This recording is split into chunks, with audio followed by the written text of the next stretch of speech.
Allahu Akbar. Allahu Akbar. Hayya ala salah.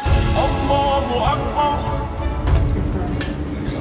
Whereas giving the most high praise to Allah and the highest honors says Prophet LamadahYah Bey.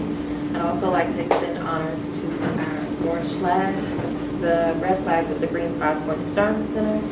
And I'd also like to extend honors to the Sheikh staff, to the members, the visitors, and all the L's and Bays. Islam. I am going to continue reading from the same book that I was reading from last week. And once again, the brother Raphael kind of went into my measure. He did it earlier today too. But I was going to read the last verse from chapter 5, and it says, and we don't have to all go, I'll just read it. It says, on the 12-step ladder, we ascend until we reach the pinnacle of that which life is spent to build the temple of perfected man. And so this can be looked at on a personal level, and this can also be looked at on a national level. And going back into what we were speaking about last week, we'll look at it on a national level and our duty to ourselves. That's the section that we were in. And the book again is The Law of Nations, Imre de Vattel. I don't know, you weren't here last week, Brother Akil, but it's The Law of Nations by Imre de Vattel. He's a Swiss attorney. And we're reading from chapter 2, book 1, chapter 2. Book 1 is entitled Nations in Themselves, and chapter 2 is entitled General Principles of the Duties of a Nation Towards Itself. I'm going to skip down to where we left off. And it says, he who no longer exists can have no duties to perform. And I'll stop right there for a second. He who no longer exists can have no duties to perform. When we think about that, we can think about the Negro. The Negro has no duties to anybody. The Negro says, I do what I want to do.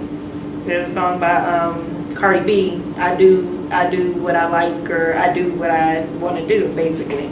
So that's the mentality of the Negro. But when we proclaim our nationality, when we come back in and we get our fez and our turbans, we have duties. We understand that we have obligations. It says, he who no longer exists can have no duties to perform. And a moral being is charged with obligations to himself, only with a view to his perfection and happiness. For to preserve and to perfect his own nature is the sum of all his duties to himself. The preservation, which is one of our duties to ourselves, the preservation of a nation consists in the duration of the political association by which it is formed. When was the Moorish Science Temple of America founded?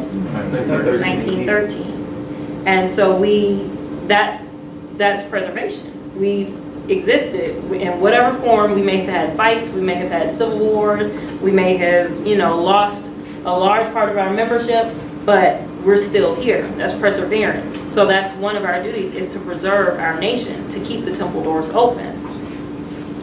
The preservation, I'm going to read that section again. The preservation of a nation consists in the duration of the political association by which it is formed. If a period is put to the association, the nation or state no longer subsists, though the individuals that composed it still exist. So when a nation is conquered or when a nation is overtaken, even though that nation may no longer exist, those people still exist. Those principles still exist, which means that we can still come together, and which our prophet did. The Moors, our history was wiped. Our history was wiped clean from our memories. We didn't know who we were until Prophet LamadahYah Bey came and brought us back our headdress, came and brought us back our nationality. We still exist, but our nation was gone. So now we still have that duty to uplift our nation and to remember our nation and remember how our forefathers conducted themselves. So that's the first one, preservation.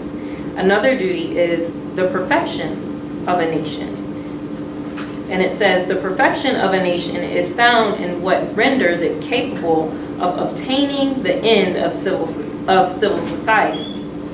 And a nation is in a perfect state when nothing necessary is wanting to arrive at that end. We know that the perfection of a thing consists generally in the perfect agreement of all its constituent parts to tend to the same end. So when we come into the temple, Islam, brother.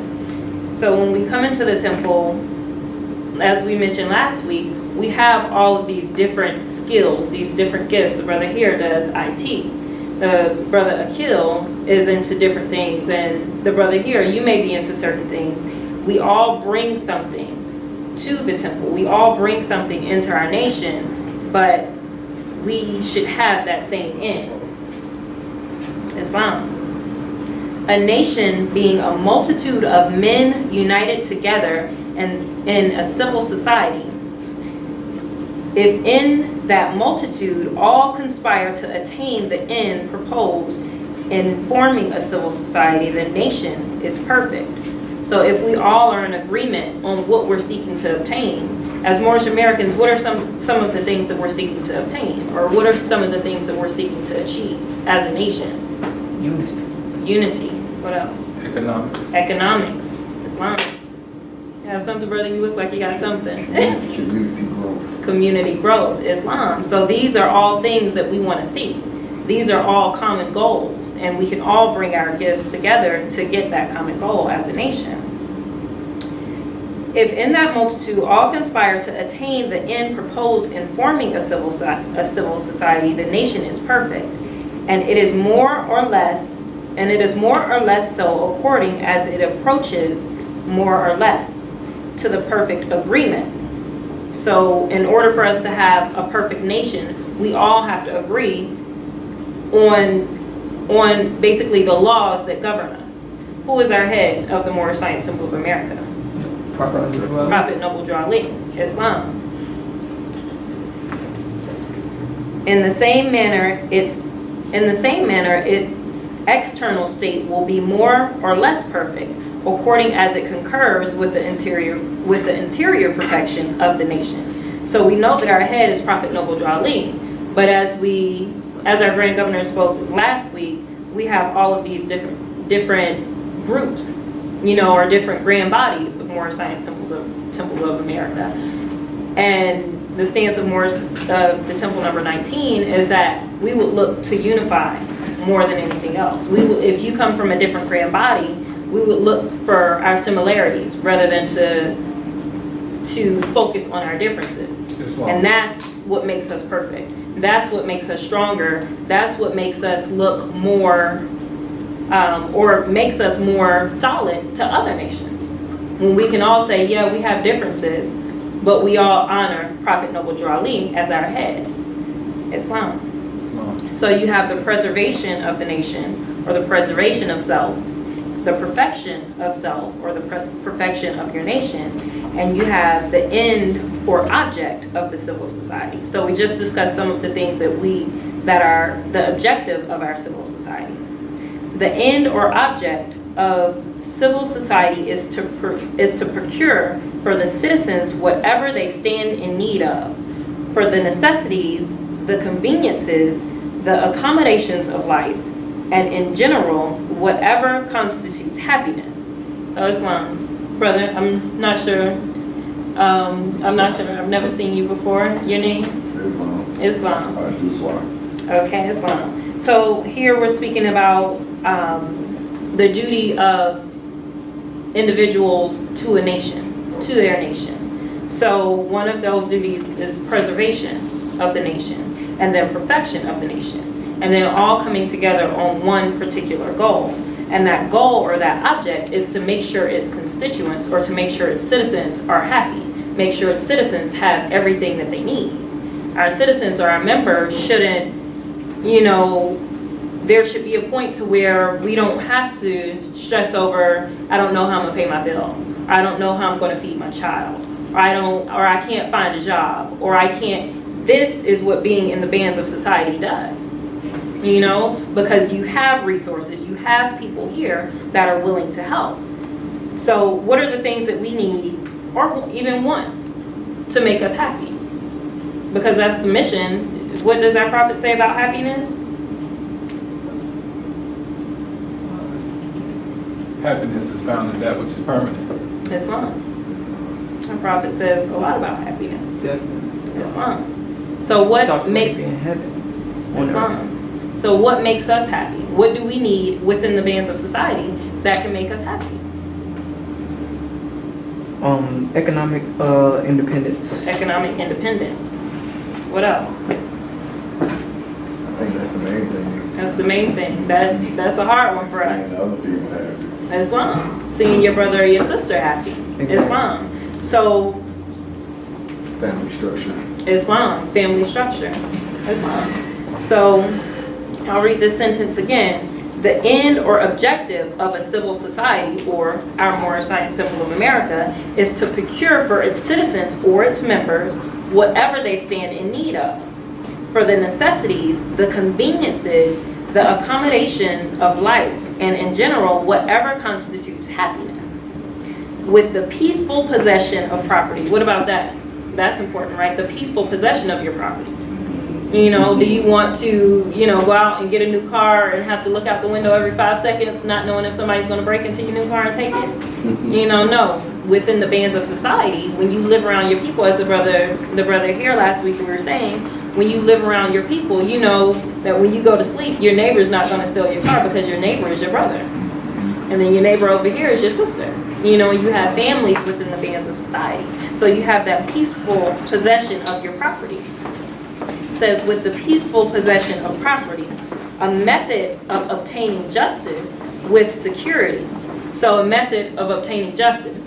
Islam. So if this brother here, brother Akil, falls out with the brother Raphael, how do we go about remedying that? How do we go about getting justice in an organized society? Or let's go back a second. As Negroes, how do we get justice? If somebody comes up and steps on your shoes, how do you go about getting justice? Swing. You go swing. You swing as a Negro. But when you come into the bands of society, when you come into being a Moorish American, how do you handle that situation? How do you handle if somebody offends you? You bring it back to your common ideal, which is your prophet. You bring it back to the Islam. Quran. We bring it back to our prophet. We bring it back to our circle 7. Islam, and square it with that. So, with the peaceful possession of property, a method of obtaining justice. So not just obtaining justice, but a set method. It's a science to it. With security. And finally, a mutual defense against all external violence. So even if there's a brother or sister that we don't get along with too well, if there's a threat to our society or a threat to our community, just like Europeans do, we should be able to stop fighting and go and fight the enemy and come back to ourselves and reason amongst ourselves. So that's a duty. These are duties to our nation. This is an obligation. It's not, if I feel like it, then I'll, go and fight for my nation, or, if I'm in the mood today. No, when the call is put out, the brothers specifically have to answer, and the sisters too. The sisters have to combat in a different way than the brothers have to combat. It is now easy to form a just idea of the perfection of a state or nation, everything it must conspire to promote, the ends we have pointed out. Islam. And I will stop right there and allow other people the opportunity to speak as well. And with that, I leave you all as I came in peace. Allahu Akbar. Allahu Akbar. Hayya ala salah. Allahu Akbar.